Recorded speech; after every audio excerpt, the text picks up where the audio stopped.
Hello. Here we are, once again.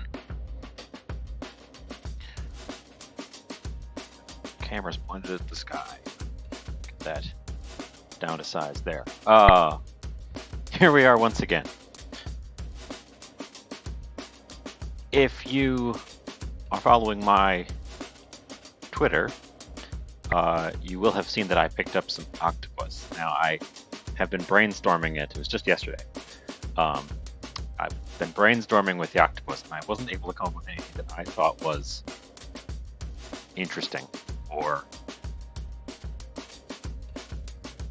worth doing in one day of thinking. So I'm going to put it on the back burner. I've still got the Octopus thawed. Probably have to refreeze it because I won't now get to it until likely Friday. But open to ideas, since I didn't come up with anything on my own. If you've got a good idea for Octopus, they look like I haven't taken them out of the package yet. They look like they're whole octopus. Here's the package. So you see the bottoms here, but they got the top part too. They're real squishy now that they're thawed.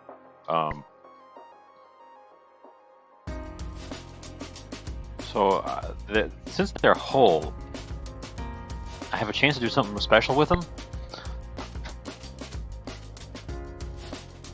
So we'll be brainstorming ideas, thinking about that. In the meantime, another thing I found recently were discounted chicken cutlets. Now, they were marketed as cutlets, and near as I can tell, all they've done is partially split them, laid them flat, and kind of pressed them so that they're wider and thinner pieces of chicken breast. I already took them out of the package. If you're watching the pre-show, there's one sitting on the cutting board there. I already took them out of the package because I wanted to see how they were before I did anything fancy with them. And good thing I did, because one of them was almost completely split in half. It would have made a nice thing. I want to try making a chicken sandwich today. So that's going to be the main entree. We're going to do a fried chicken sandwich. Big truck coming in and going past. Okay. Fried chicken sandwich. Sweet potatoes were on sale, so I grabbed a nice big sweet potato. I'm gonna try sweet potato fries. I'm not gonna be doing a full deep fry today. I don't want to set that up. I'm gonna just try a shallow fry for both the chicken and the potato. See how that works. We'll see how that works. And I'm going to show you how I make ice cream. Making ice cream is time consuming because you have to wait for it to freeze. Oops. But you don't need to churn it using the method that I use. So it's just a matter of having it whipped up and ready to go. Stick it in the freezer, let it freeze, come back to it, and then it's ice cream. As opposed to having to churn, putting it in there, and letting it work for an hour. And I've got a little bit of movie magic in store, so we can actually taste the ice cream without having to let it freeze overnight. Welcome in. I'm just giving my opening spiel about what I'm doing. Chicken sandwich, sweet potato fries, ice cream, touch of movie magic. And I should get started on a few things right away. Let me get rid of my signage.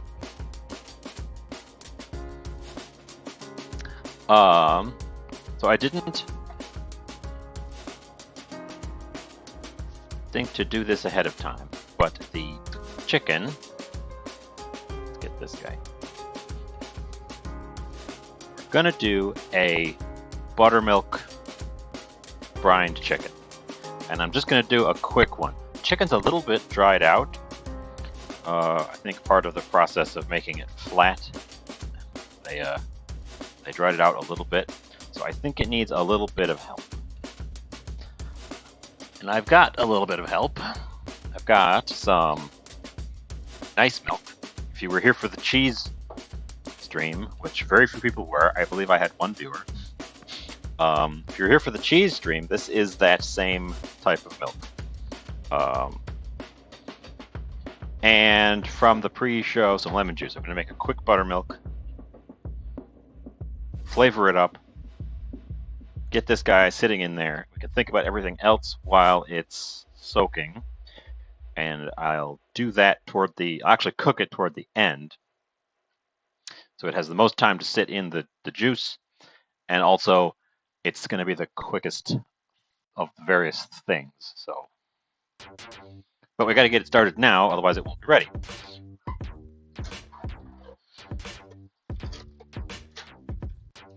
So I will get out a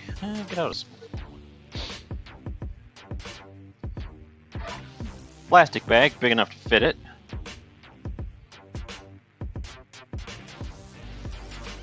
A bowl.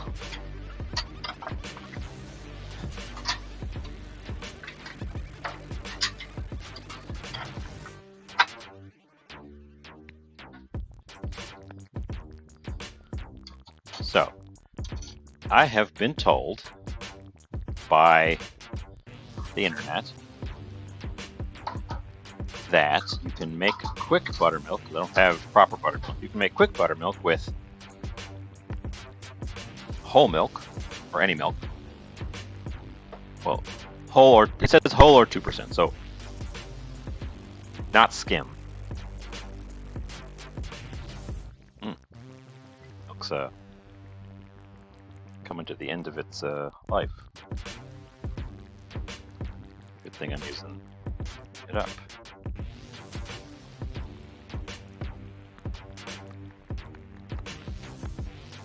Milk and acid, that's all you need.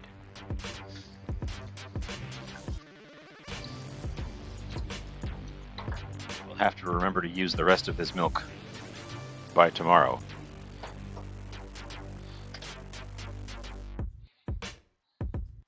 That's the trouble with the fancy milk. It's not pasteurized, homogenized, so it doesn't keep quite as long in the old fridge as the regular stuff. So you gotta make sure you're using it, otherwise it's a waste of money. So I've got half a cup of milk, and I'm adding to it half a teaspoon of lemon juice.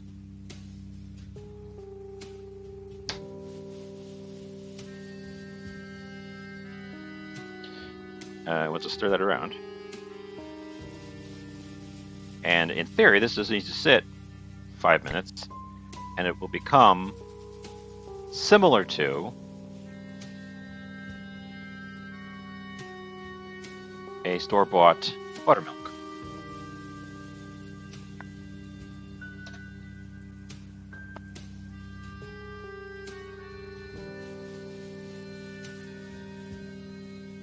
My lemon away.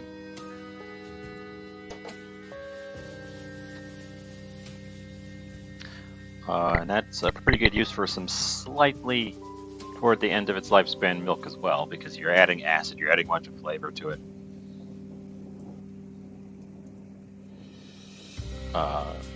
There's a theory going around that flavored milks, your packaged flavored milks, are an attempt to salvage milk that doesn't taste quite so nice by dumping a bunch of flavor in it. So I'm going to get the piece of chicken in the bag.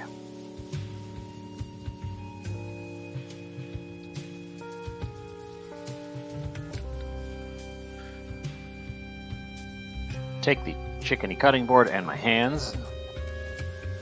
Get rid of them immediately.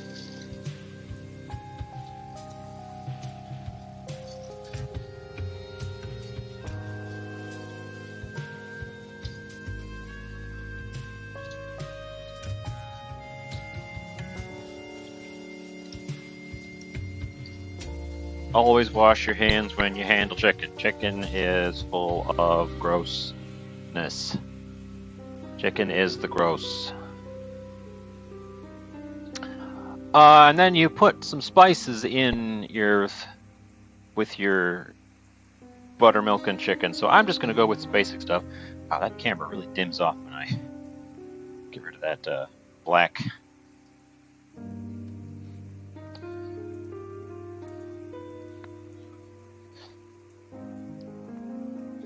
The camera really wants something here that's not white. It's weird. Paprika. Some. I don't have measurements for any of this. This is just going in. Garlic powder. Some.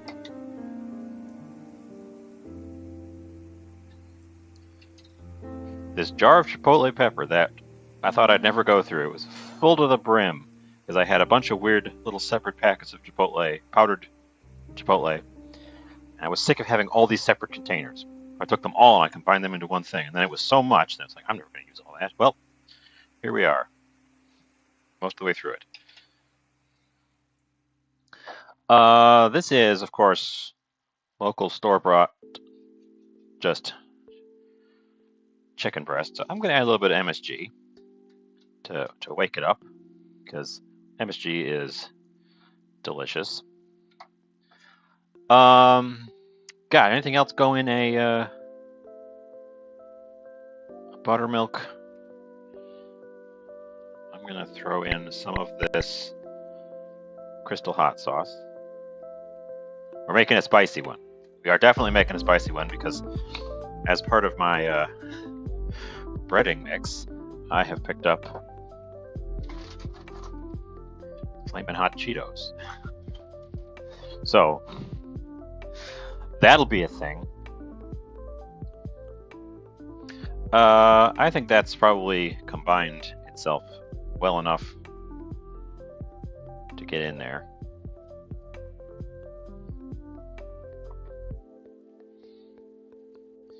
We're doing this the most dangerous possible way. Liquid in a plastic bag laying flat on a countertop. But it has worked out. And then we'll just sort of mix that around, make sure all those flavor ingredients are well combined. So, any ideas what to do with octopus? Since clearly we're not cooking it today, I'm just going to stick that chicken in the fridge so it can stay chilled while we think about everything else we're doing today.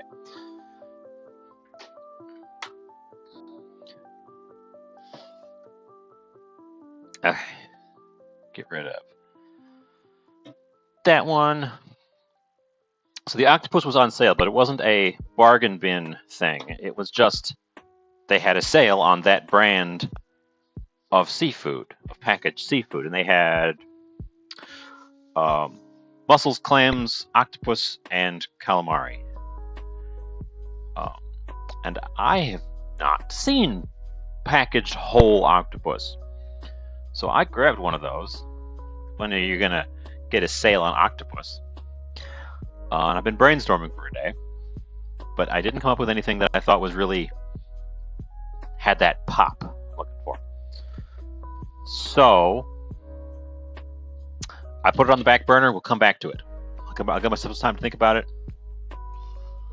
And we will come back to it. Let's see.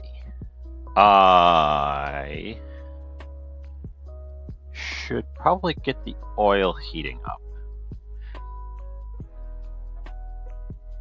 We're doing a shallow today, so I'm going to get out the old cast iron. Because I don't feel like doing a full, big, deep fry. And since I'm doing it shallow, I also won't be able to put the thermometer in there effectively, so I'll have to just keep an eye on things. But I would like my oil to start heating up. This is that same oil from our previous frying adventures. I'm just going to put in half of it.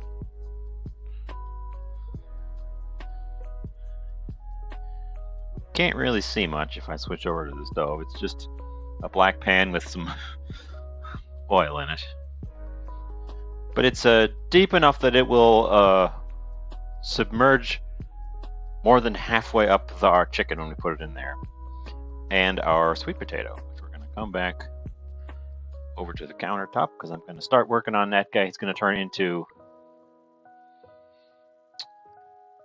fries. I've never made sweet potato fries.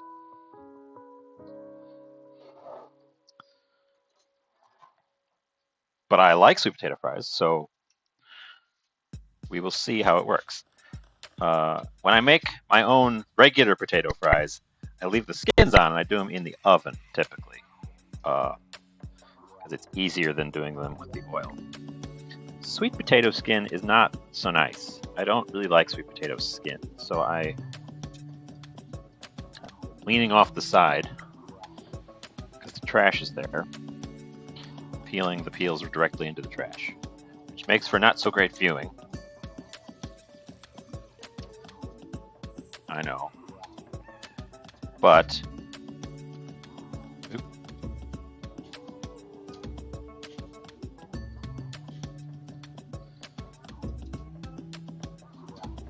it's so much easier than trying to peel it, and you know what peeling a vegetable looks like.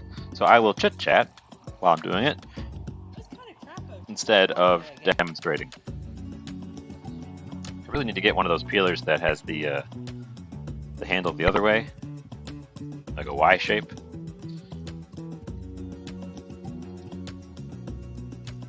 The straight peeler is good for certain things. I feel like the Y peel, something that's like long and tubular, the Y peeler would just be easier to get. Long, straight strips.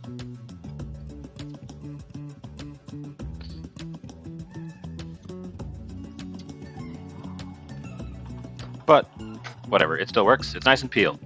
I only dropped one of the skins on the floor.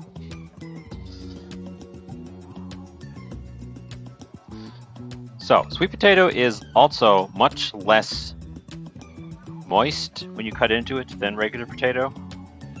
So and it's much starchier. It's somehow much starchier.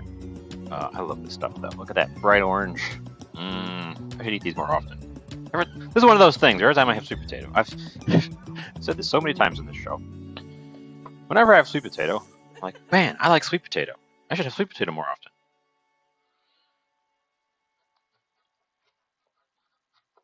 So here I am, having sweet potato more often. I'm going to attempt a double fry. See if I can't get them proper crispy. Because when I did the orange chicken, the double fry is entirely what made it work. They were kind of soggy after the first one, and I worry that these will come out kind of soggy after only one fry as well, and that it'll take a second pass. And I peeled the whole thing, but I'm not going to do the whole thing. That's a lot of sweet potato fries, and they won't be as good tomorrow. So we're just going to do enough for...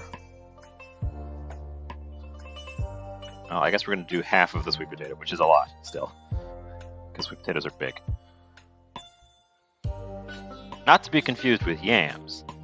Yams are an entirely different plant that in America frequently get called interchangeably with sweet potatoes, because we have sweet potatoes and we don't have yams.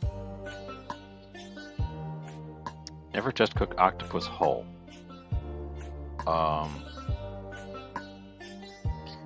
Well, it's not like it's just a whole octopus. It's a cleaned octopus, so it's been gutted and stripped and worked and all that sort of stuff. But again, I don't know. That's why I'm asking, because I've never octopused. Got one little tiny weird sliver in there. Otherwise, these are some nice big chunks. Nice big chunky fries, and loads of them. So we're gonna have a couple batches of that. Which means I'm gonna need a tray for catching them as they come out. I know that octopus goes rubbery if you cook it wrong, which is another reason I didn't just want to go nuts with it without giving it some good thought.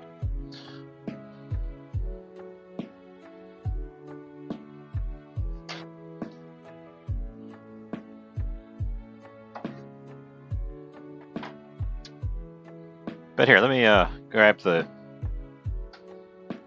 package while we wait for my oil to come up, and we can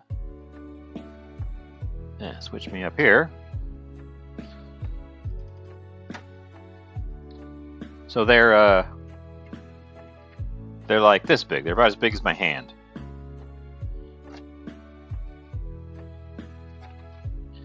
And by the looks, I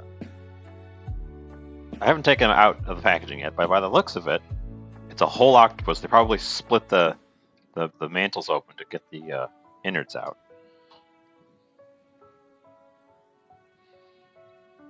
They have a recipe on the back for grilled octopus, which by the sounds of it, they're just slapping the whole thing. Oh, no, it says cut octopus into large serving pieces. Oh, they're cooking it whole. They're cooking it as one big thing on a hot grill, and then cutting it for serving. Ingredients: octopus. Contains octopus. Good. But yeah. So I was intrigued by it. I know you won't be specifically intrigued by the octopus. But I was intrigued because I haven't seen this type of thing before. I also picked up some mussels because the mussels, like I said, it was a whole seafood brand that was on sale. So I got some mussels, and they just look like they're just sitting there, like frozen. The shrink wrap is super shrink wrapped onto them. It's kind of crazy. But they're still in the freezer. They can hang out, and I can do them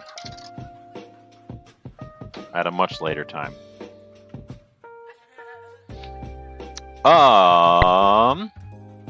Let's see. Oh yeah, I was also thinking about, in addition to the fries and the chicken, since I'm doing a spicy fried chicken sandwich, I was thinking about sides and accoutrements. And I am going to get a bowl to contain these guys. Oops. Get a bowl to contain these guys, so they're not rattling around on our countertop. Put them to the side. I'm going to make a little bit of coleslaw.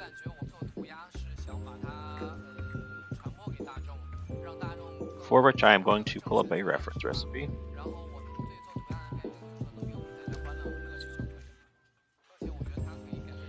Cannot spell coleslaw to save my life. Coleslaw. Basic coleslaw.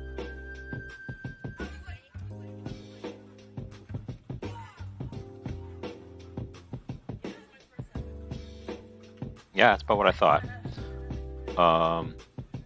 Oop, that was the wrong button. It's back over here.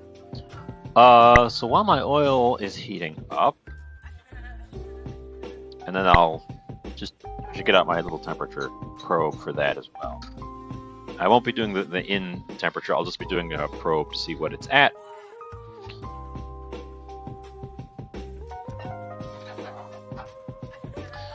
So lately I've been keeping cabbage on hand at all times, but I go for the red kind.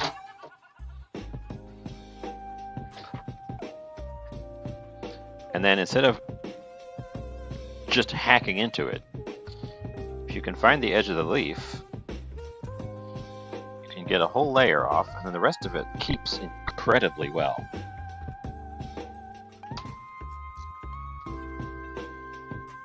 And it's this just gorgeous purple.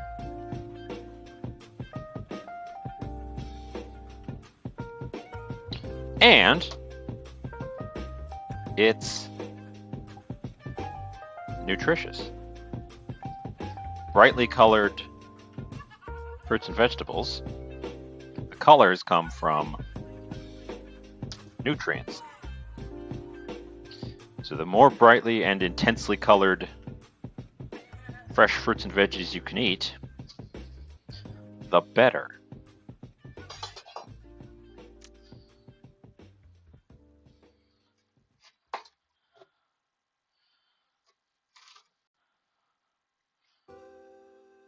And then we're just turning this into shreds.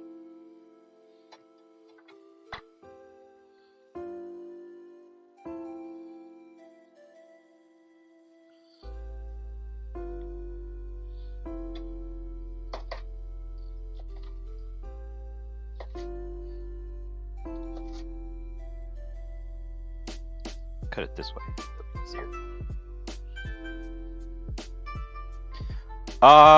Cauliflower is supposed to have some nutrients in it, but it does go against that general logic. You're correct. Also, welcome. He was here during the pre-show, but there he is. He's waiting.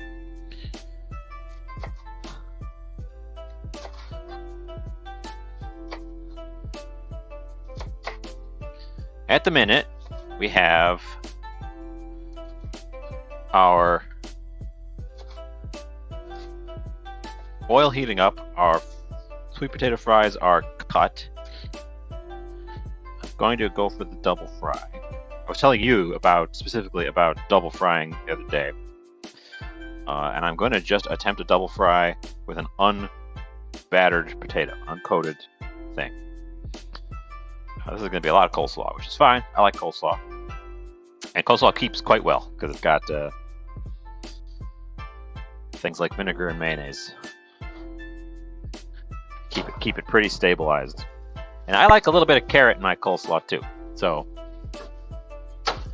and fun part about coleslaw is when you use the purple cabbage, the whole thing turns this delightful shade of pink.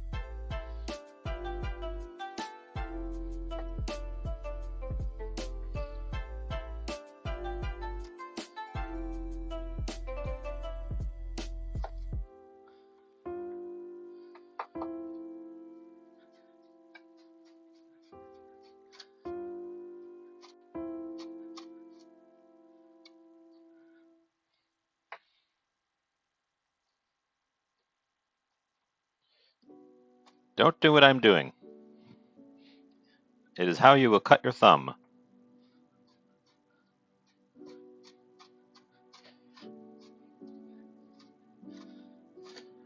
Oh, I've been meaning to ask for the people. Does the music announcing bot bug you at all? Because I don't have a lot of chatters, so it ends up being a substantial proportion of the overall chat.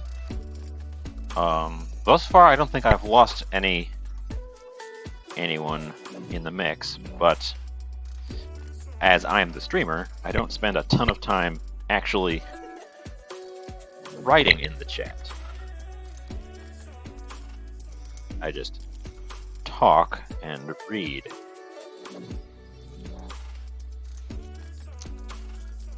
It comes with the music service that I picked out, but there are other music options that don't come with a bot. So, if it is onerous or annoying or whatever, I could ditch it. I suppose viewers could mute it as well if you really don't want to hear it. People have tried before banning the bot, and if you ban the bot and the service catches you banning the bot, they blacklist you and you can't use the service anymore. Because there's a paid version of the service and a free version that just comes with a bot that does the advertising for the people who wrote the songs. a little nub of carrot at the end here. I'm just gonna eat that. It's carrot.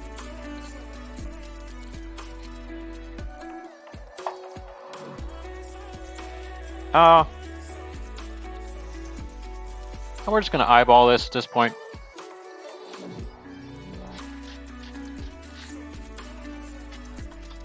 Put in some black pepper, put in some dill. Where's my dill? It's dill.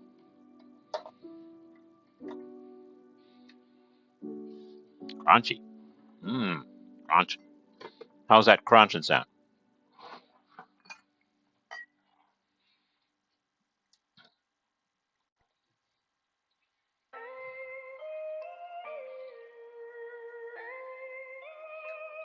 Big old splash of vinegar.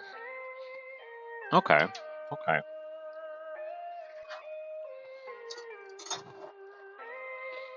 Well, I can try something different. The music I had before, when I didn't have the bot, was the music provided by Twitch itself, and it's not copyright safe. So all of my YouTube archive videos were getting copyright flags, which is why I switched to this, because they guarantee that their music is not DMCA copyright safe. And so thus far they've held up. And then they get their music in exchange for the artists agreeing. The artists agree to have the music not be under copyright in exchange for advertising by the service. But there are other ways. I could go with Spotify. I could go with. There are copyright-free playlists on Spotify, and then Spotify doesn't have a bot.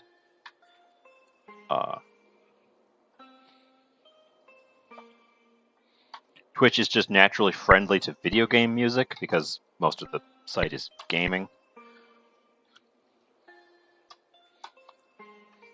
So I could pull up a game soundtrack and run that in the background. And that would probably work fine unless I went for something that was like using a bunch of licensed music itself. So there are other options. The bot would also be a little less annoying if there were more active chatters. Hint, hint. What else goes in a coleslaw? Some salt.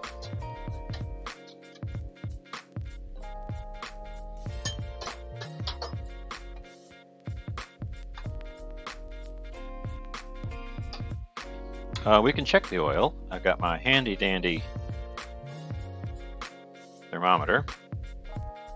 65 degrees, 66 degrees in the room here. The oil is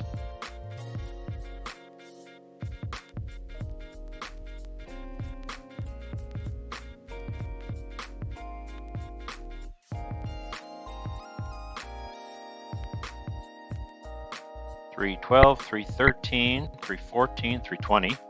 Jump. 321, 22.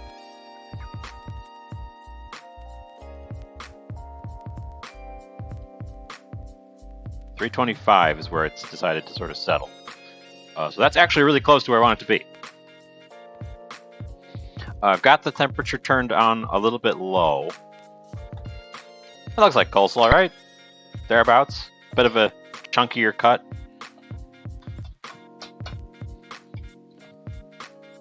Close enough. I want to get my oil over 350.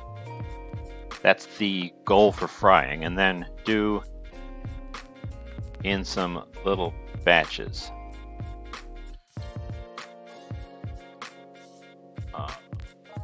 I'm expecting to maybe have to toss the oil if it goes over today. This oil's already been used 4 or 5 times.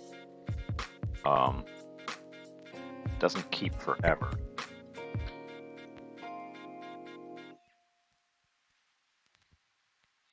Okay,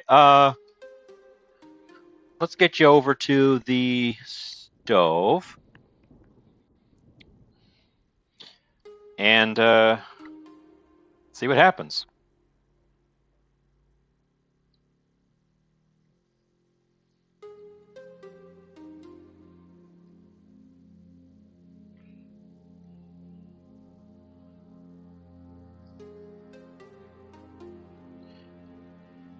These guys have the advantage of being room temperature as well, so they won't get out the long chopsticks. Potatoes have the advantage of being room temperature as well, so they aren't going to have to fight with the oil for temperature as much. They just barely float. They're just hovering barely above the bottom of the pan. You can taste the slaw.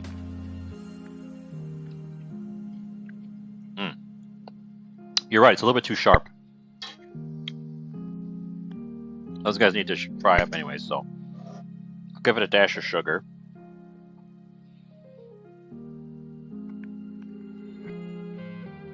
Mix that in. I've got enough sweet potato spears to potentially make some mistakes if need be.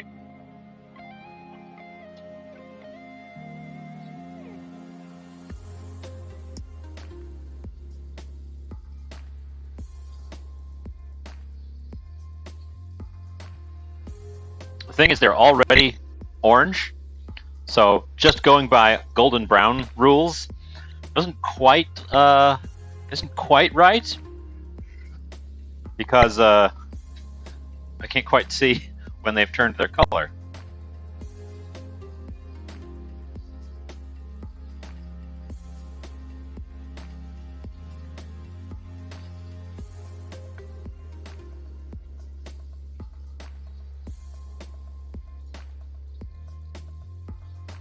I should see what the temperature did when I put all those in there. It probably came down quite a bit.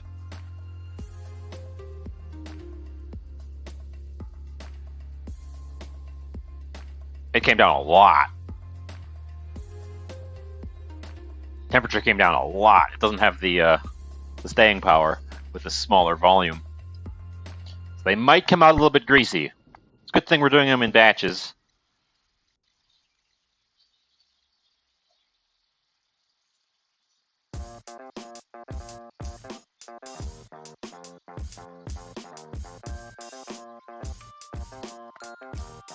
In case I mess up a batch, I can salvage the rest of them.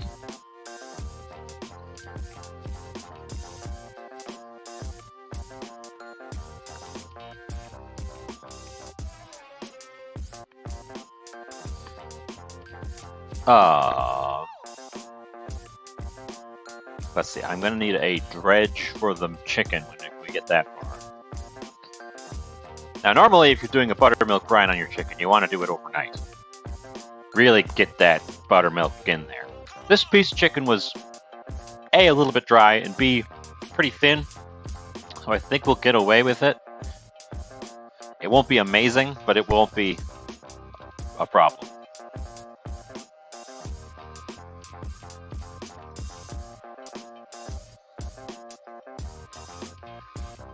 I kind of want to pull these out because the bubbles have slowed down on several of them, which I think is a sign that they are running out of water. And if they run out of too much of their internal water, they will just sponge up the oil, which I don't particularly want. They are also much too hot to test right now. But I do want to give a test before I put any more in to see how that behaved. I don't think we'll have a problem with scorching my oil at this point.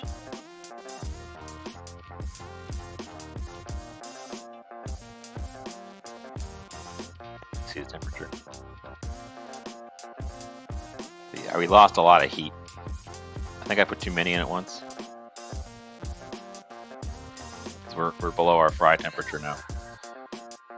If I touch the tip to the bottom, it goes up faster.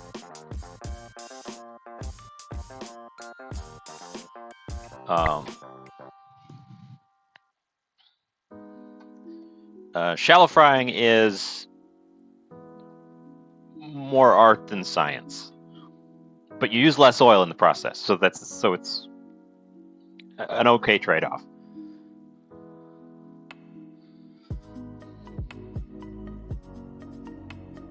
Ooh, okay, they're immediately a little bit soggy, which I was expecting.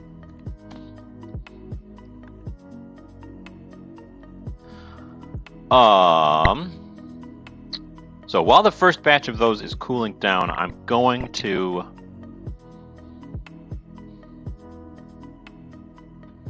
make over here on the countertop. Switch on the countertop. The coleslaw to the side. Get out the small tray here.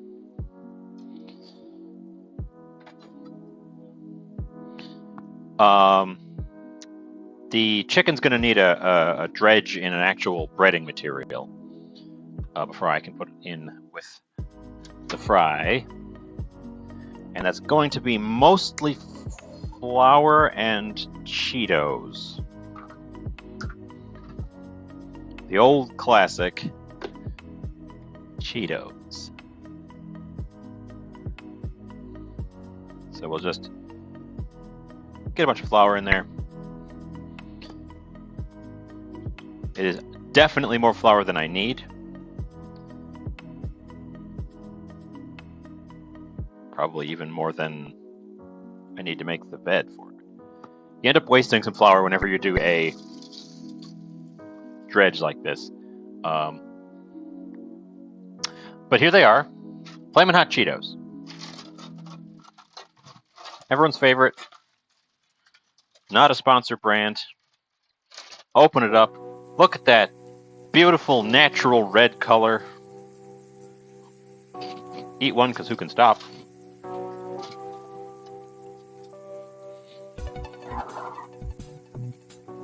And the quick way to do a crush on them is put them in a plastic bag. I'm gonna hit them. I don't want to crush the whole thing, so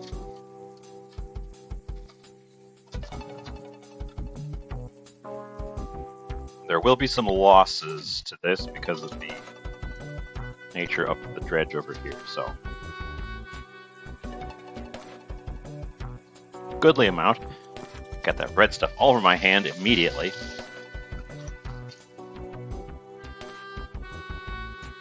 Keep an eye on our oil just to make sure I'm not scorching it.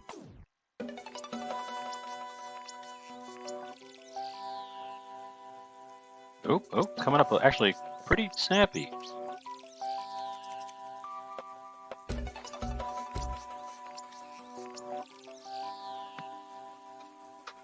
I don't have a Gallagher hammer, but I do have a brand new, never been used before.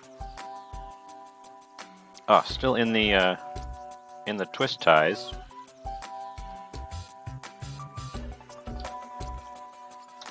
Culinary mallet.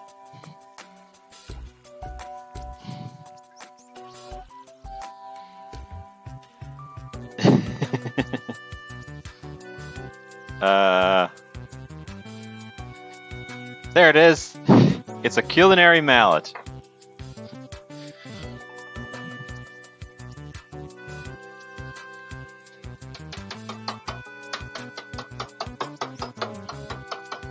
You can hit with the a little bit to let some of the air out as I crush it.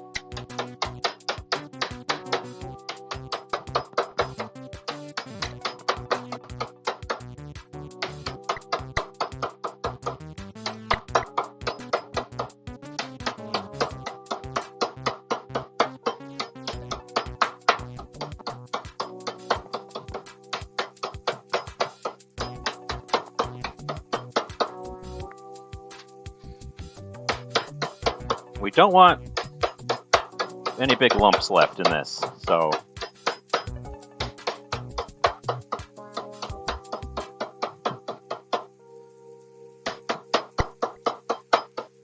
they'll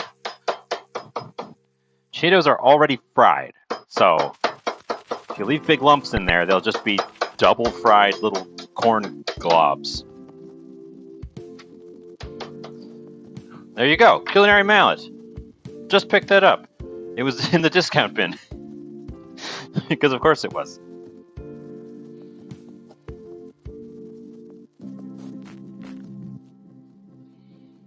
And it's all red in Warzone.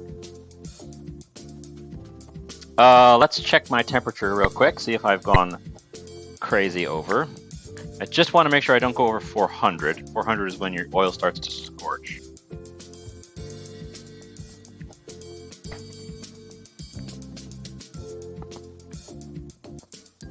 I'm gonna... Okay. Take us back over to the stove. This is what I'm gonna do a tester with. I'm refrying the fries because they're soggy. As you can see, that one's short because I bit it just to see how they were. This should, in theory, help them crisp up. Also, my oil is up to a temperature where I should use it for something, so that it brings the temperature down a little bit. So, this is an experiment.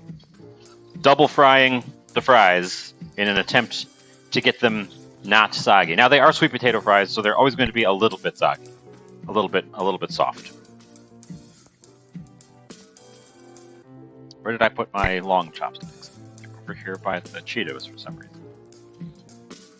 Ooh, they're already turning a much more browny color on the side that was blistered the first time around. That's a decent sign.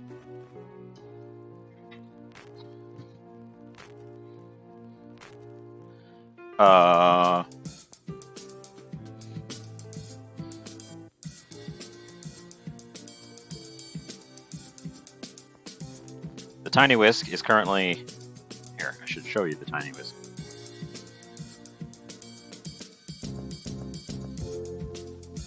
Incorporating the Cheetos into the flour.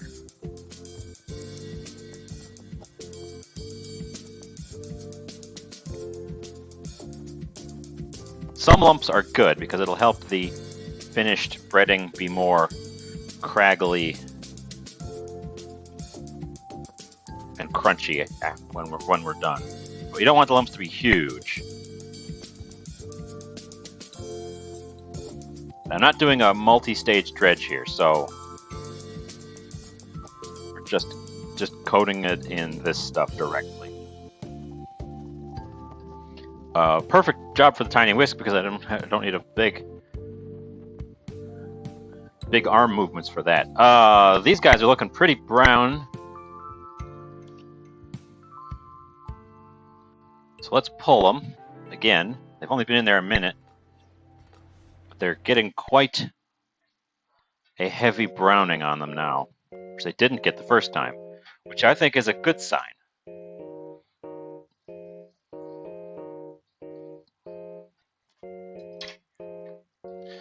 Double check our oil temp so we're not going too hard with it. I don't know if you can... We're still in the frying range of our oil temp.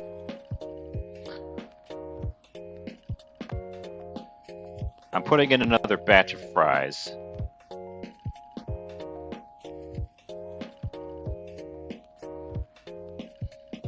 I need to be more careful putting in a batch of fries as to not splash boiling oil on my hands, because that would be a problem. I've done it before. And let me tell you, it hurts. They're kind of sticking together.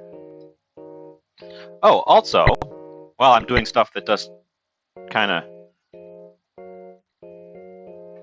does its own thing over here, I put on the closed captioning plugin for OBS, and I don't know. I can see that OBS is translating my words within my OBS panel. I can see the captions being generated.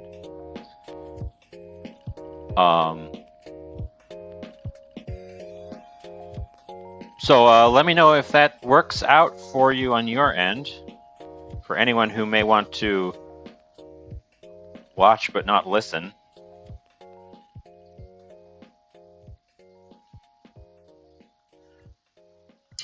Our friend Sizan, who was here the other day, clued me into the OBS plugin.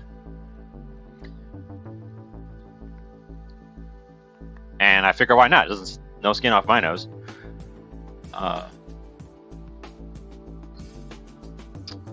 And purportedly, it just runs my speech through Google, and Google records every word I say, and then spits them out as text.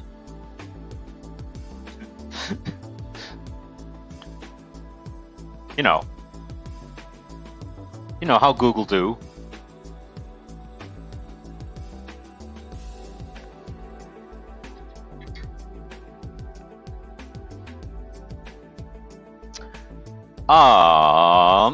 Let's see.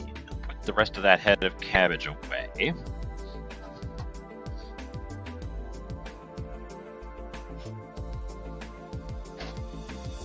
gonna crush my crisper drawer with my door of my fridge. Okay. These guys have gotten back to that point where they're not bubbling so much anymore. So I'm gonna pull them and let them rest. And then when they're cooled down a bit, put them back in. Assuming this has worked. But in the meantime, I'm going to give a taster to one of these ones from the first round.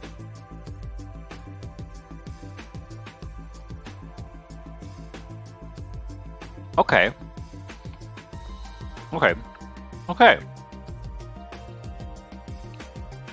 They're cooked through. They're still soft in the middle. And because they're sweet potatoes, they don't have that French fry crisp. They are very similar in texture to what you would get a sweet potato fry at like a Culver's. I would bet you this is exactly how they do them, is they fry them twice.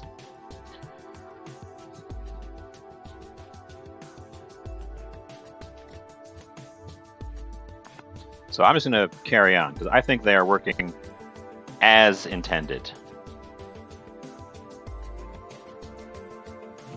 And we will just do them in batches.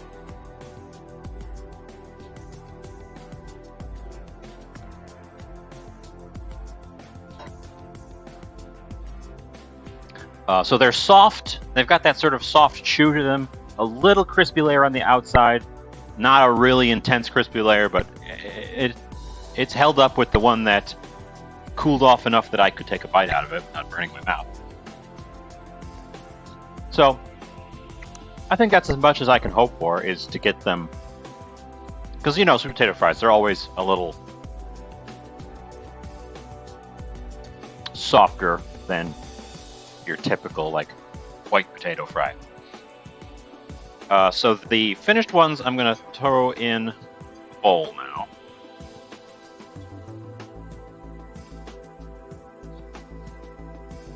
With a little bit of salt, because they don't have any salt, so that's what they're missing right now, is salt.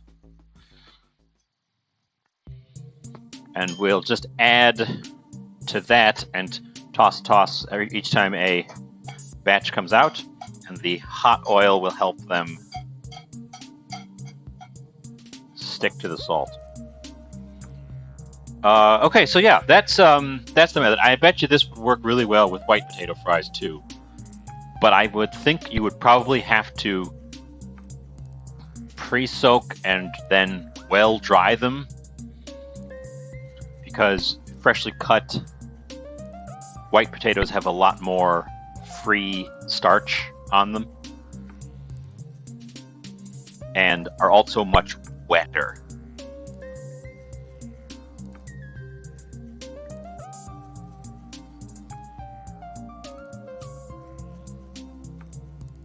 Their temperature has come down quite a bit. We're not going to quite make it to 300. But this is an easier method for if you want something fried than doing the whole big vat of oil. Certain things I don't think you'd be able to pull off this way.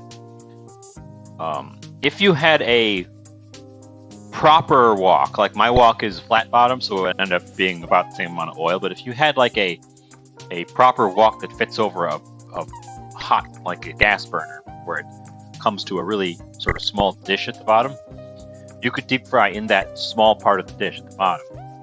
Use less oil. And this same sort of method where it's not really fully immersed.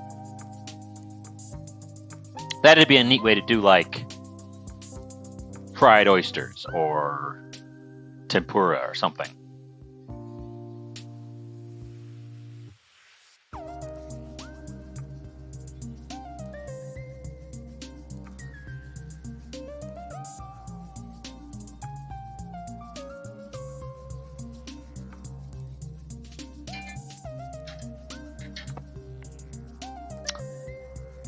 So that's working great. They're getting to that point where the bubbles are slowing down again. So we're going to pull them. Oop. Every time I do this, I end up with a little trail of oil drops in between my fry and my catching tray.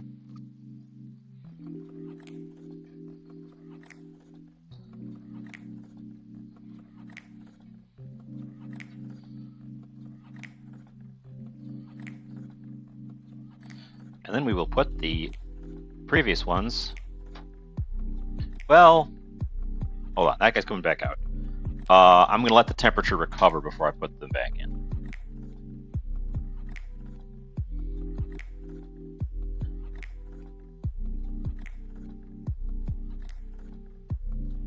From having fried a few times, I've got a pretty, with the thermometer and the full vat, I've got a pretty good idea of where on my dial I want to set for invited guest there. I've got a pretty good idea of where on the dial I want to set for frying. It's one thing that's always kind of bugged me about stovetops, and I'm positive that it's a carryover from when there were no electric stovetops. But there's no temperature feedback from the top. Like the oven, you set a temperature and it gets to that temperature, and then you can check the temperature and stuff. With an electric stovetop, it should be able to also give you a temperature feedback. Right? There's no reason it shouldn't be able to detect the temperature of the burners. I would think. But what do I know? I'm just a chef. But thanks to doing frying with the oil and a big heavy cast iron container, either this pan or my Dutch oven, I've gotten a decent idea of what the numbers on the dial actually translate to in terms of temperatures, because low 2, 3, 4, 5, 6.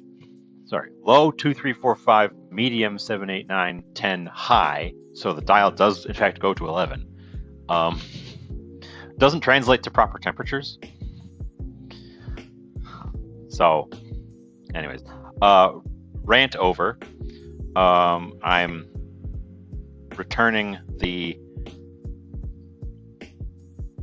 latest batch to the oil. fry. These triangular ones from the edge of the curve, they have nice crispy edges. Better than the straight. If my voice and picture are out of sync, that's usually caused by lag on your end. So refreshing the stream page should correct that.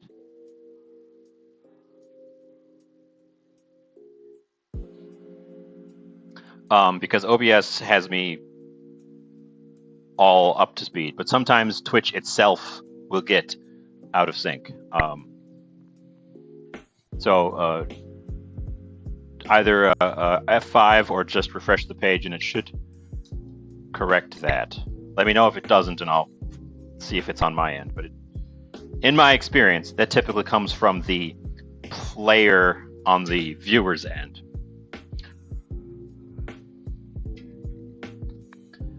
Because I've got a rock solid connection on my end. Everything is A-okay.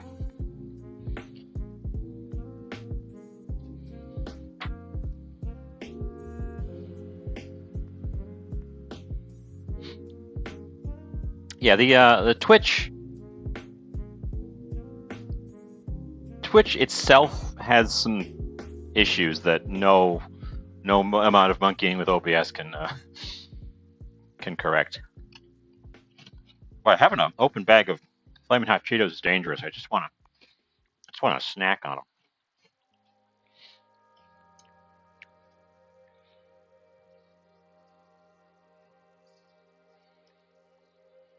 So I'm just looking for the color to be right around the same color as the first batch I took out.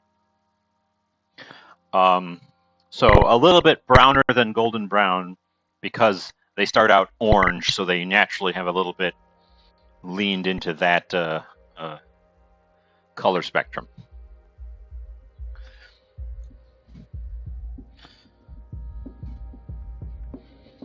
Gonna add some spices to my mix here while we're waiting and chit-chatting.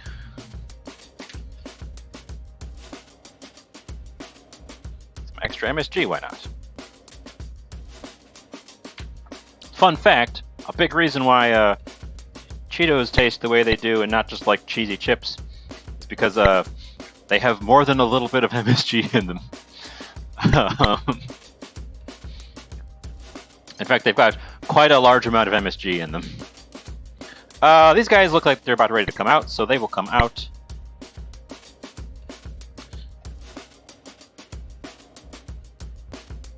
Get right back on the far side of our drip tray, so I have my batches separated. Although now I can tell the difference because of the color. Check our oil temp. If it's hot, I'm going to put the last batch in right away.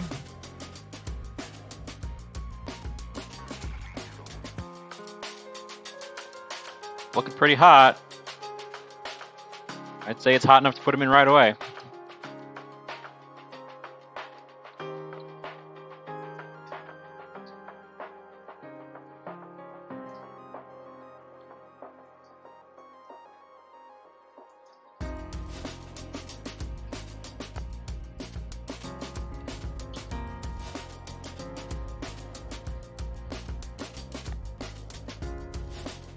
Okay, get started. We will add the previous ones, still screaming hot, to our bowl.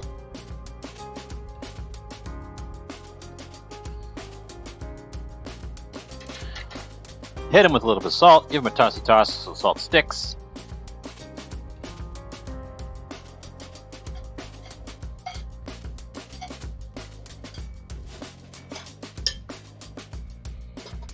Okay. This is going great. This is coming along great. I have in the past struggled with French fries. So, and these aren't quite the same as white potato French fries, but since I've had trouble with it in the past, I'm very happy that these are going well. At some point, I'll have to do live experiments of white potato fries in a similar method. I saw a video of somebody frying French fries and just refrying them over and over and over and over again, and tasting in between. And they said, you can fry them 10 times. They get better every time. So, I don't know. Maybe you can fry them 10 times and they get better every time.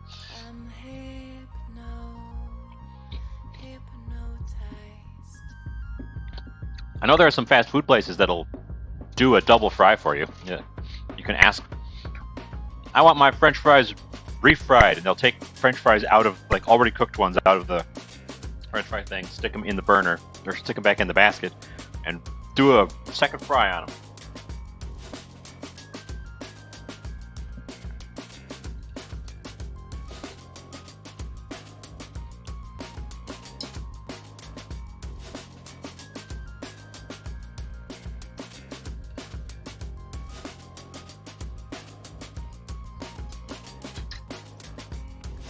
Oh, let's see. I'm doing a lot of sort of standing around and chatting. I do have a couple of other things I wanted to get ready. Since I'm making a chicken sandwich, I want to put a pickle on it. Since the only pickles I have are these little gherkins, or cornichons, or as the jar says, mini. I'm going to slice one up. Just real simple. You guys keep an eye on those fries.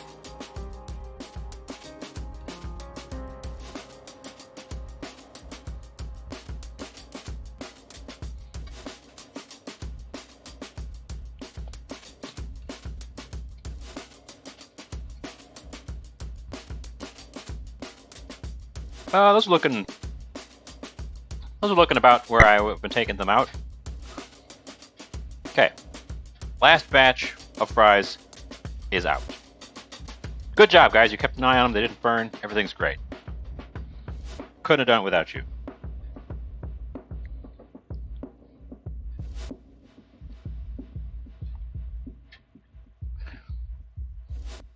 Once again, check our oil. It loses less heat on the second fry.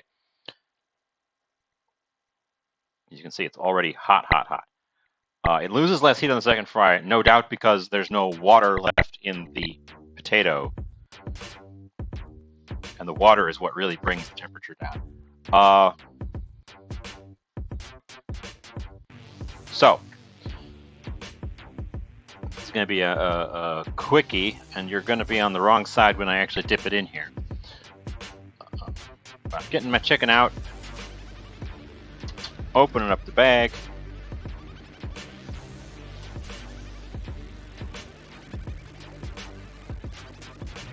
put it in my dredge, flip, make sure we are well coated. Didn't go through all this trouble to have naked spots on my chicken. The naked spots on your fried chicken never taste as good.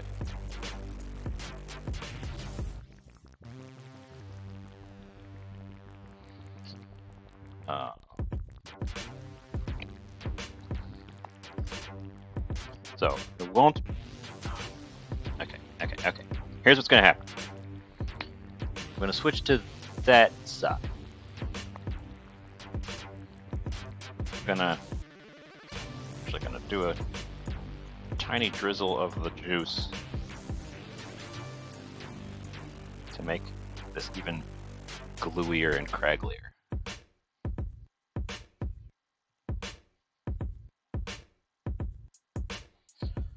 For switching to that side because I'm going to first make a mess. Good thing I changed the camera. You can't see me making a mess.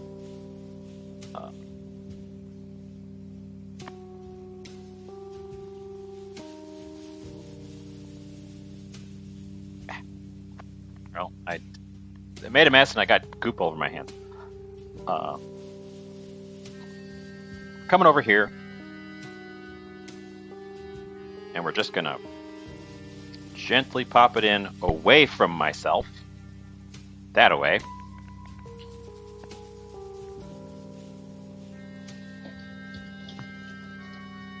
And it is, as predicted, too large for the pan. So it's going to need to be turned. This is the downside of doing a shallow fry.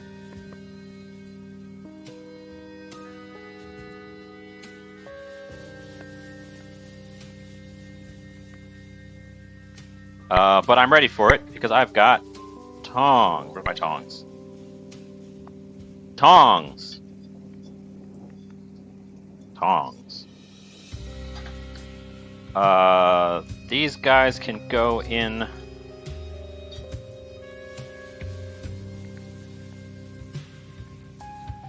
And get a dash of salt.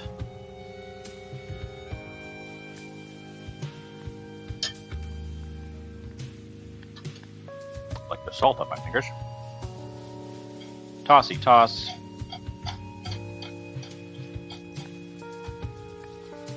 Try one that's all been salted and tossed. Mmm. Salt makes everything better. Tastes like salt.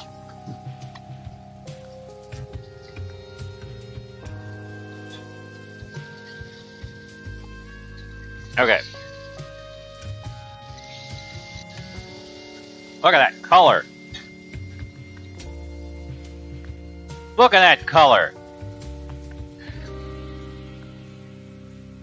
Part of the fun of using Flamin' Hot Cheetos for breading things is that bright red color comes through in a way that nothing else really can.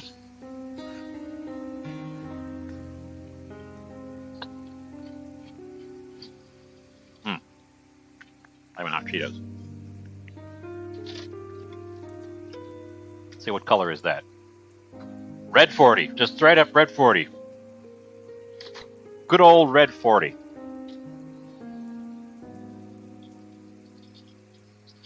I'm gonna turn it probably twice.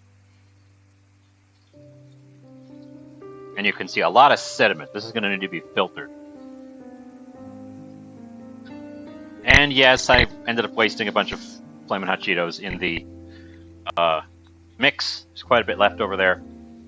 But that couldn't really be helped. I needed to have volume. You need to have the volume of your dredge big enough that you can fully encase the thing being dredged.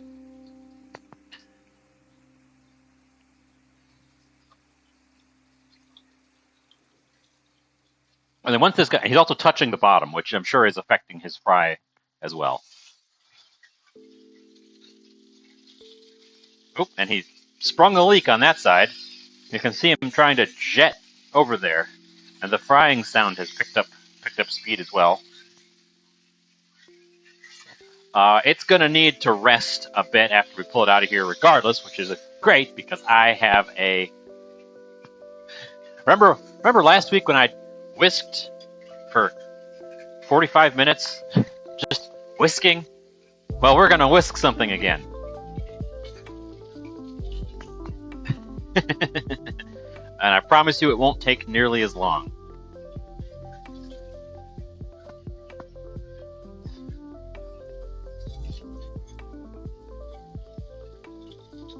Let's check up on the other side of this guy.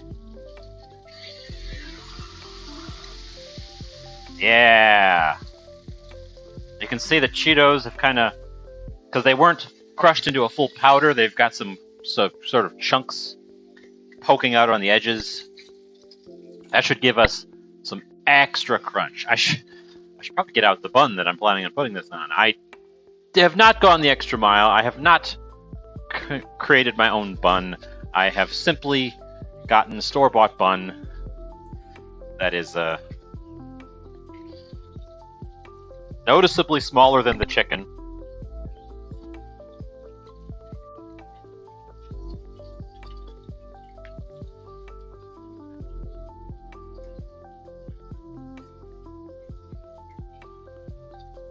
So the trouble with frying things is you won't know it's done until you get into the middle. So you want to make sure when something like chicken that it's in there long enough that you're confident it's cooked through. Residual heat will do some of the work. You can also check the firmness. This actually seems a little bit soft still, so this side is firmer.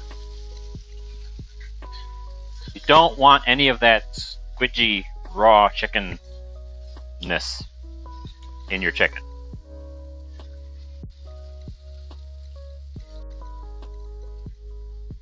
Because raw chicken is gross and bad for you. Pickle.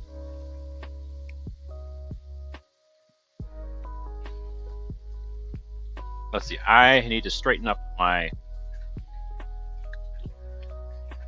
Keep an eye on that chicken for me, guys. I need to straighten up the side over here real quick.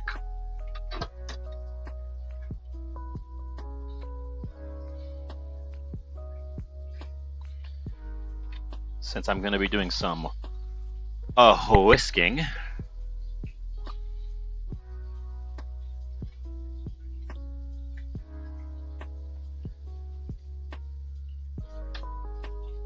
Clean up the mess before anyone gets to see it.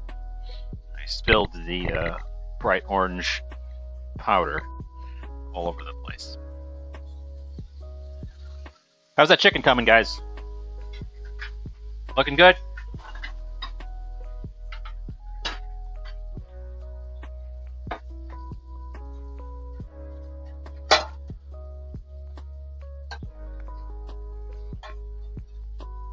Oh my God!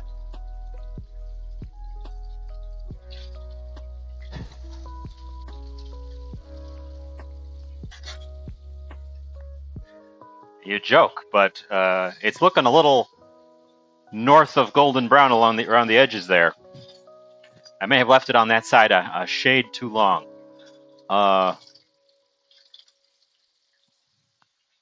It's going to be extra crispy. I'm going to turn the heat off. Let it sit for another just a little bit, and then I'm going to pull it and let it rest over here on the side, and then we will come back over to the countertop where I will be making an ice cream.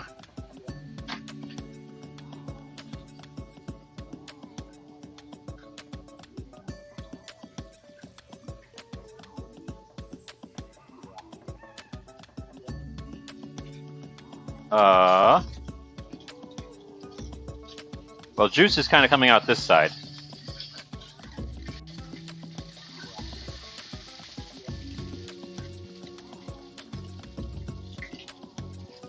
I'm going to pull it. And I certainly hope it's heat hot and spice hot. Because I put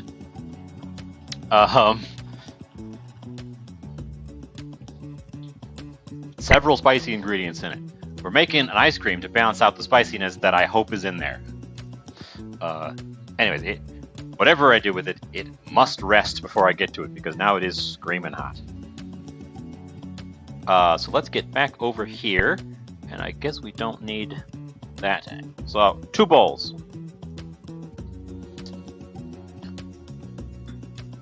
So I have in the past made a no churn ice cream, and the official recipe that I followed uses a whole can of sweetened condensed milk. The secret ingredient in it is sweetened condensed milk, which I think I've got one of here still. I might not have an empty can or a whole can of sweetened condensed milk. That's fine. So the can of sweetened condensed milk comes in a standard 14-ounce can, which, if you are making a big batch, that's fine. 2 cups of heavy cream and a can of sweetened condensed milk gives you a big batch of ice cream. But you don't always want the full big batch of ice cream. I know, heresy. But especially if you're making like small batches that you want to test flavors with. So I'm going to make a small one. Where's my half cup?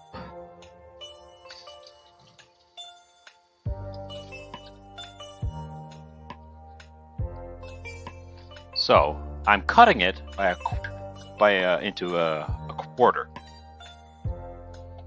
And we need 2 bowls for this.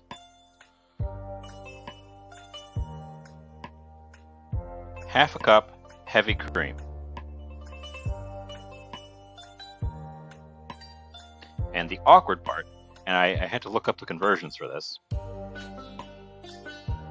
7 tablespoons of sweetened condensed milk.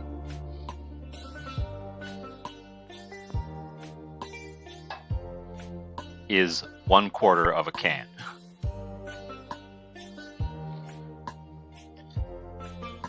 And that sounds like, normally you get sweetened condensed milk that comes in this little can. I don't have a can, but it comes in a can just like you would get an evaporated milk. So it's just a whole can. This happens to be a 14-ounce one, and then you would pour the whole thing in. But once you've opened them, you can't. You have to use the whole thing. It's not going to keep once it's opened. But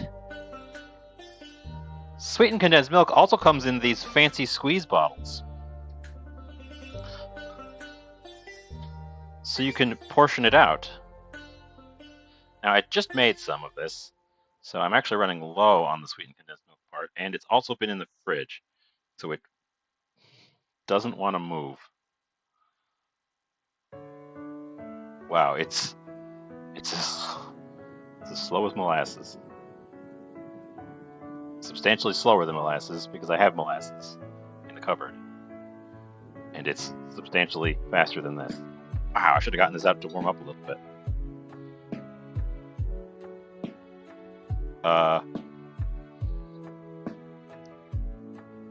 Put a pin in that. I need the little spatula. Hello, small spatula. I need the small spatula to get that out of there. Why is it so sticky? It wasn't this sticky when I made the tester.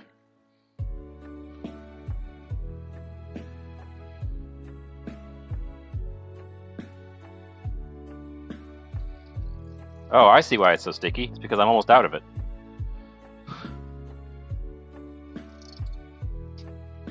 Well, this container is a 14-ounce container. So in theory, you should get 4 batches out of it. But I guess I used some at some point and didn't remember doing so. Because it's looking a little less than full. Well, I guess that's going to cause a little snafu. Thankfully, I movie magicked a batch of it already. I'm only going to get 2 tablespoons out of this? Wow. Huh. I'm not sure what I can do about that. I don't have a backup for that. I do not have a backup for that. I had plenty of whipping cream. Let's see.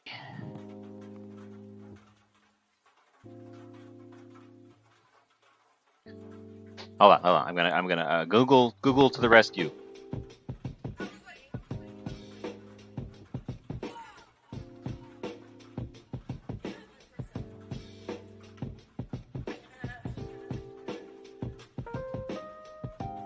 Because this stuff doesn't need to be necessarily milk.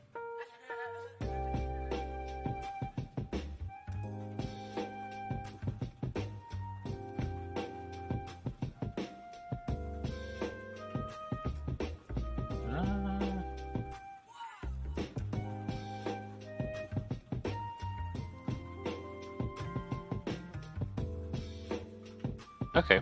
Well, it's a good thing I have that can of evaporated milk, because apparently you can add sugar to evaporated milk and make it a decent substitute. So we're going to do that. I need 5 tablespoons. And then I'm going to have to come up with a recipe to use the rest of this thing.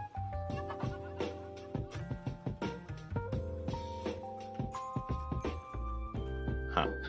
Well, this is part of the fun, I guess. Unexpected snafu.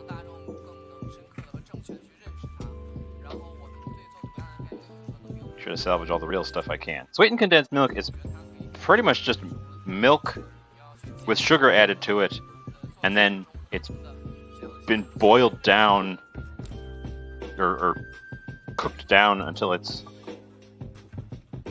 like a thick syrup.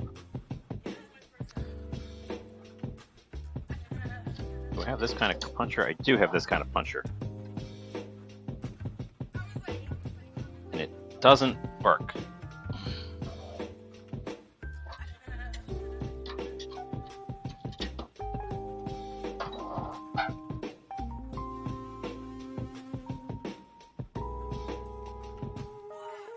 They don't make these like they used to.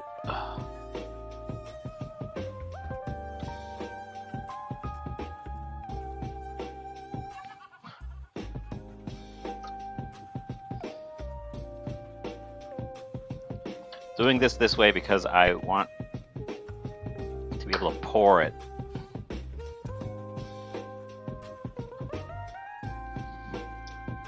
I don't have a proper church key, so using the end of a bottle opener that has a cheapo one attached to it.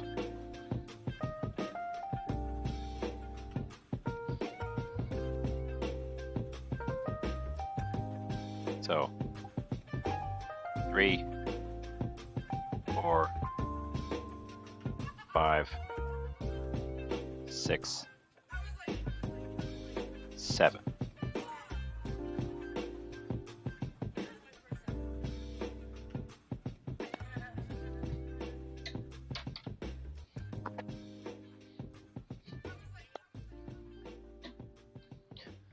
And then I guess we're going to add some powdered sugar to it until it's the right thickness.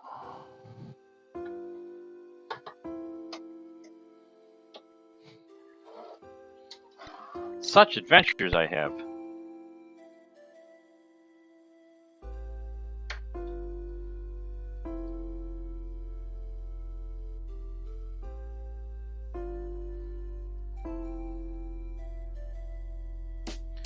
As this needs to be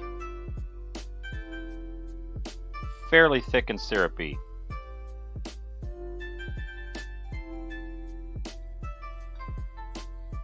Before I add it to the rest of it.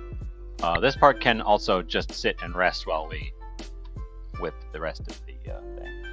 Add my dash of vanilla. Nope. A little more than a dash of vanilla. It's going to be very vanilla-y.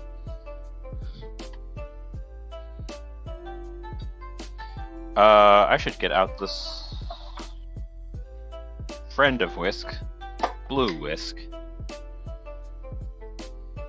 Set spatula aside. Okay. I can problem solve. I know adding powdered sugar, like you would in an icing, will thicken this. And in this recipe, the sweetened condensed milk is the source of all the sweetness anyways, so we want it to be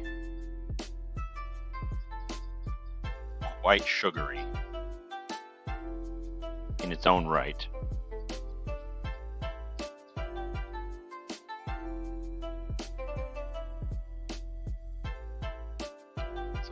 not holding back with adding quite a bit of sugar. Now, I think this should still work out fine, but I guess it's a new experiment.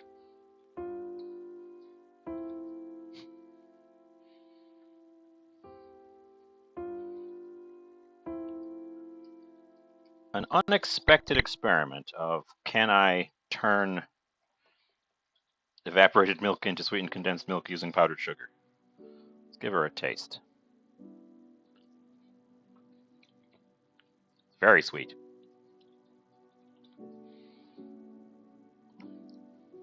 How does the regular stuff taste?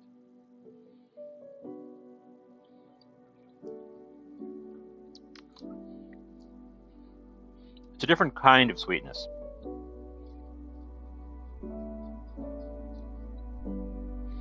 But it's a similar level of sweetness, so I'm going to stop there. I don't want to go nuts with it. I don't want to go too nuts with it. So I guess this is a pure experiment now, and then the movie magic will give you the one that's not messed up. Anyways, this part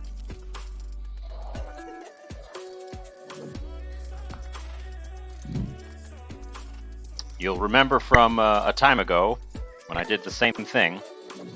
This gets whisked to stiff peaks. And the fun part about whisking cream is that it seems like it's not going to do anything, and then all of a sudden, it's whipped cream.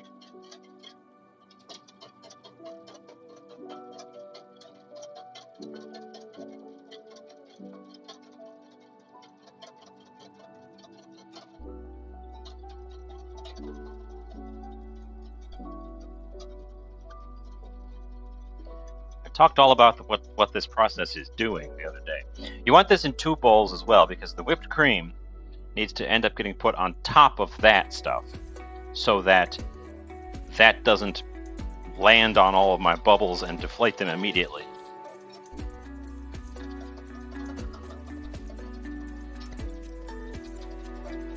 But the whipping process here is just creating many, many tiny bubbles. My arm's still sore from the other day. I also literally did this yesterday again.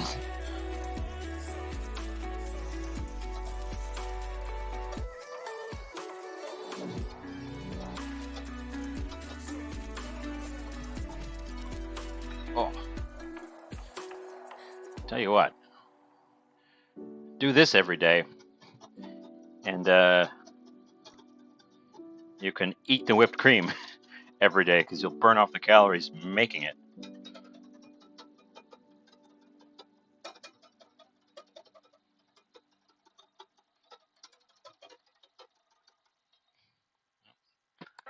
Splash it on my hand.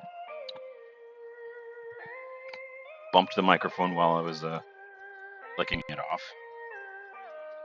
But some of these songs seem like they're really short, and then the music bot announces the next one immediately. Well, I thought we were going to have a true movie magic moment, but I guess I'm going to have to deliver a verdict tomorrow as to whether or not this substitution worked. After this has had a chance to freeze.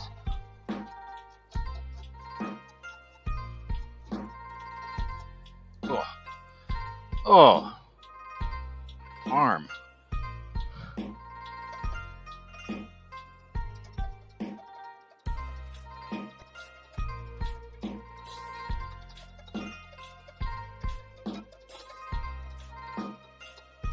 You can already see that it's as it goes, the cream thickens fairly quickly, and then it kind of gets stuck at this phase where it just seems like it's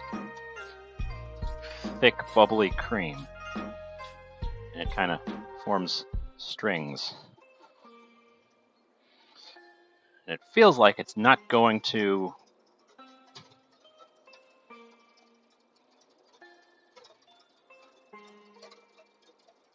work, and then all of a sudden it just turns into whipped cream.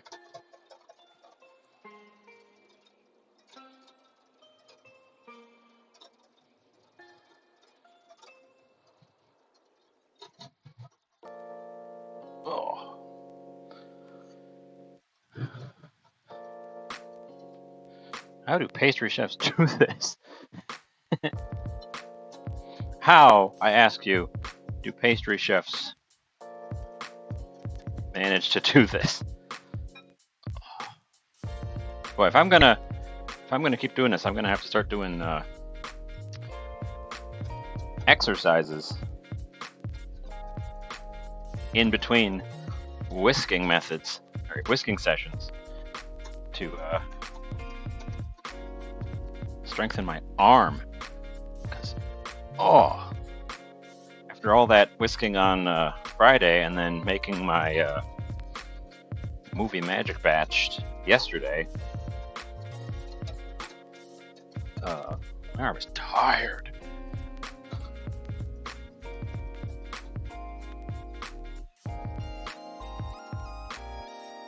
But you can see already this is starting to still seems like it's just thick cream, but the little lines stay for a moment.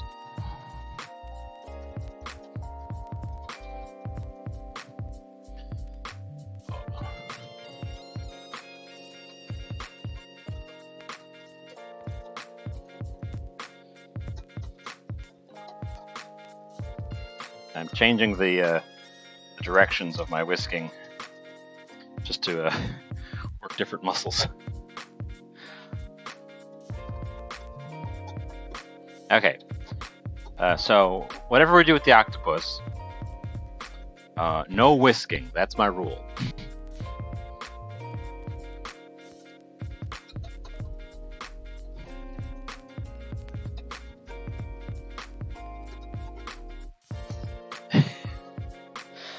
Fine. Whipped octopus.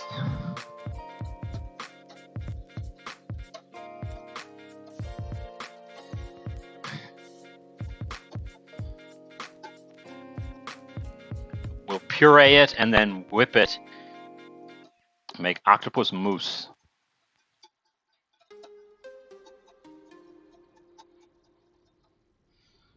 So we've got whipped cream. It's just shy of soft peaks. The peak falls off.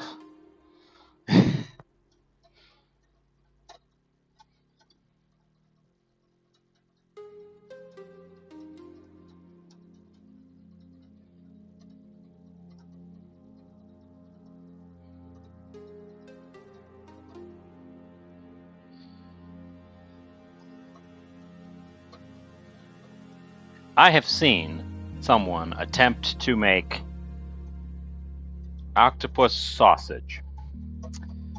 They ran octopus through a sausage grinder in an attempt to grind it up for making sausage.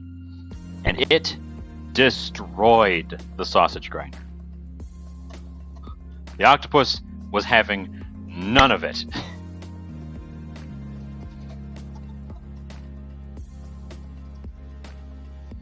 Okay, test our peak.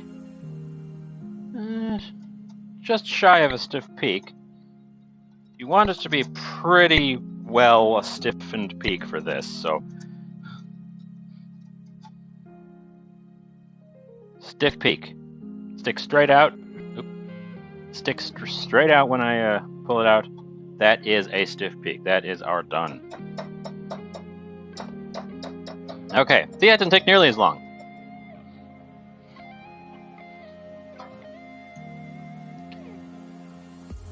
Here comes the fun part. So we've already got our flavor in there. This is noticeably runnier than it would be if it was all sweetened condensed milk. So here's hoping. I've got the whisk handy in case I need to re-whisk it. But in theory, you should just be able to put this in there, fold it together,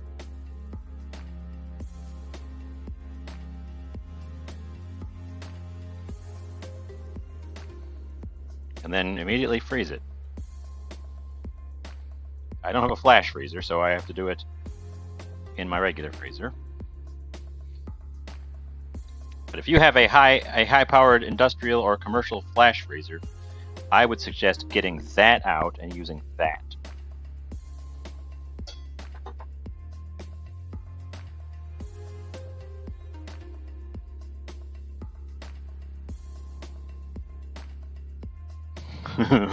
This one might end up being a little bit icy. It's not as bad as I had feared, but it's definitely a lot softer than the standard batch.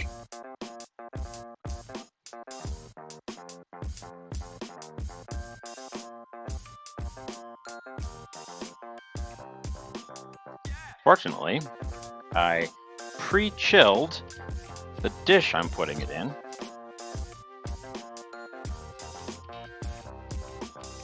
It's still it's not too far off. Honestly, it's not as far off the texture as I thought it was going to be. It always comes out a little bit gloppy at this point. Let's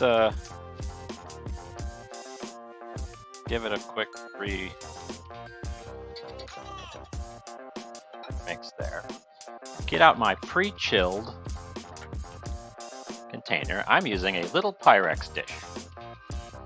And then this just goes in there.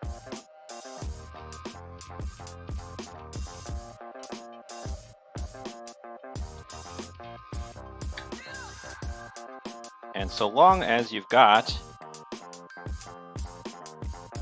a high fat content and an emulsion of air, this stuff freezes into ice cream. That away. Pop the lid, which I have had waiting in the wings this whole time. On the top, swing over here, and here comes the movie magic moment. The lid has changed colors. And we've got ice cream.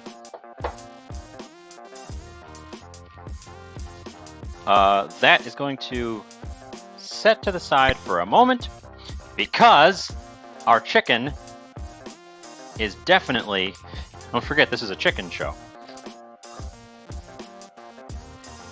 Get back up here. Our chicken is ready to rock. So I will be making up a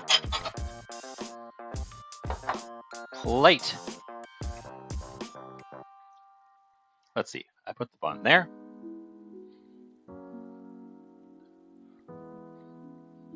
Bun. The chicken.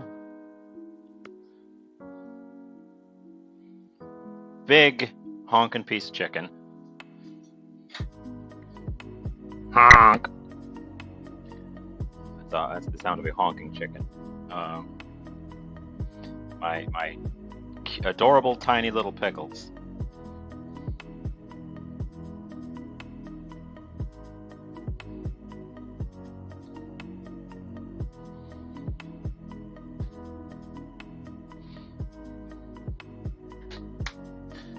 This stuff, Kewpie mayonnaise. I've been using this for many a thing lately.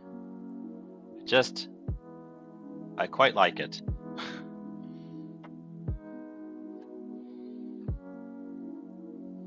Well, hold on.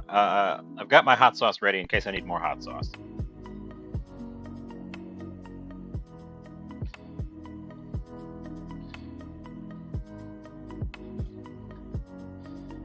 There's that.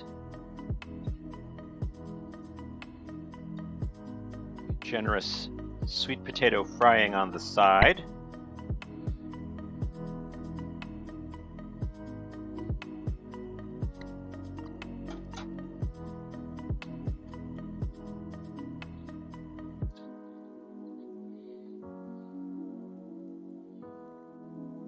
A healthy serving of coleslaw.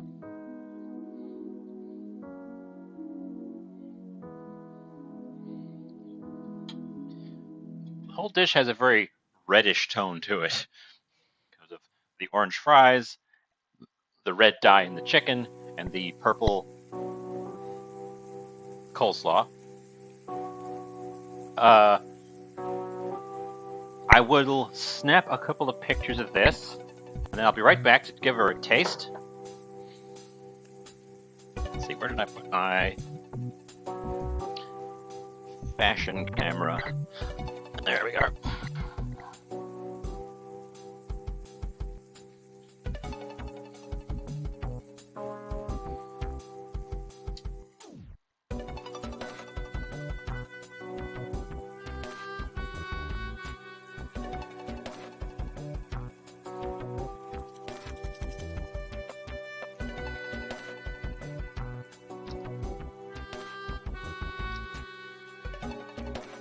I need a better camera setup.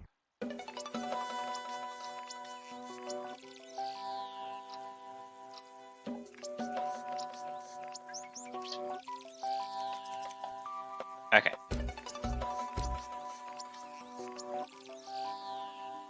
Let's come back. We're back. Take a bite of this guy. Already tasted the fries. They are a teeny bit soft. They've got crispy around the edges. They've got that soft sweet potato chew.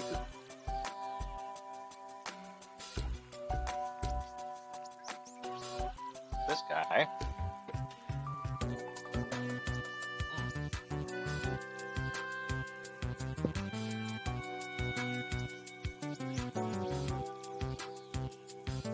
Did you hear that crunch?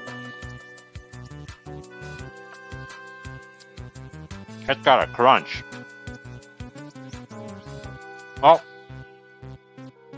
I suppose it's got more of a crisp, but a lot of it.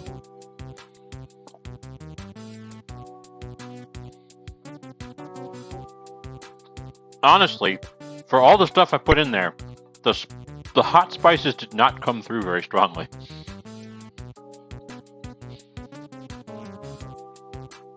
It's a little bit disappointing. Huh. Oh, and the breading kind of peeled off that side there too. Well, that's why I've got extra hot sauce. But, huh.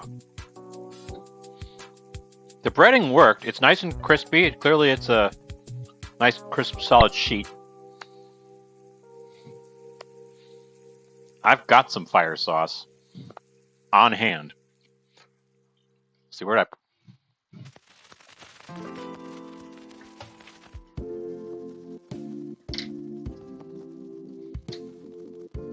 Diablo.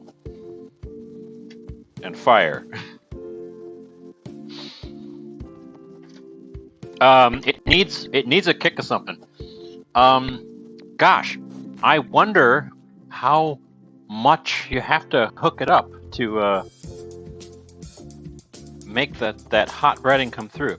Probably if I soaked it proper overnight in spicy buttermilk, that would do the job. But I guess the lesson here is don't hold back on the spices in the on your chicken, in your fry. They don't come through as strongly as you'd think. Put 1 pack of Diablo sauce on there. I was looking forward to a spicy sandwich. But of course now it's just going to taste like Diablo sauce. And a fork for my let's bring that beef coleslaw. Give a taste of that. Talk about it a little bit. Crunchy, fresh, bright, acidic. You're right about the sugar. It needed a little bit of sugar to bring it back down to earth.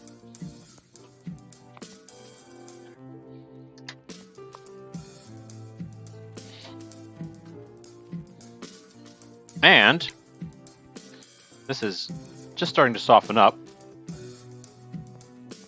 I'm going to serve myself a little dish of ice cream just to show you.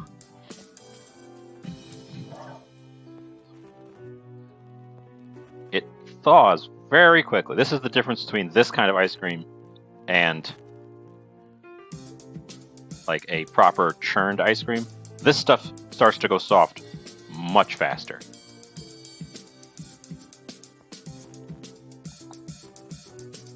I'll already be able to just scoop into it. We're already getting little soft edges. I'm putting the main container right back in the freezer to stay frozed.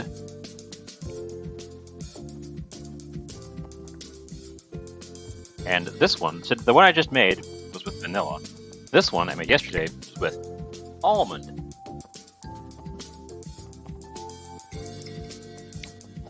Sweet almond. Tastes like amaretto. It's one of my favorite flavors, and it's something I can never find, but I can make it myself. Anyways, that's our adventure for today. It kind of worked, and it kind of didn't. We had a little bit of it working and a little bit of it not working. This is, as you can see, discounted boysenberry syrup, which I've also been a big fan of.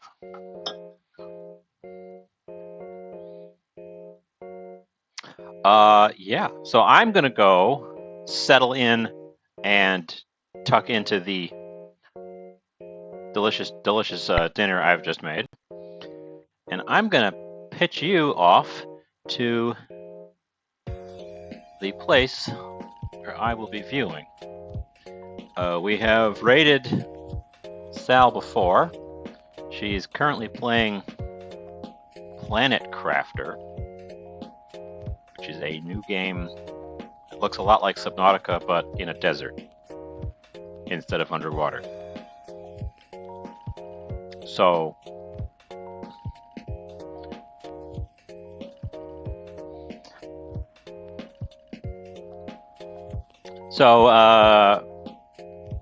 I'm going to stick to my Tuesday, Friday thing, so we'll be back on Friday, where I will attempt to use that octopus. I think 2 days is hopefully going to work out. We can try different days if Tuesday or Friday ends up not being a top day. I had originally just picked Tuesday because it's a kind of a random day that I've got nothing else going on. But yeah,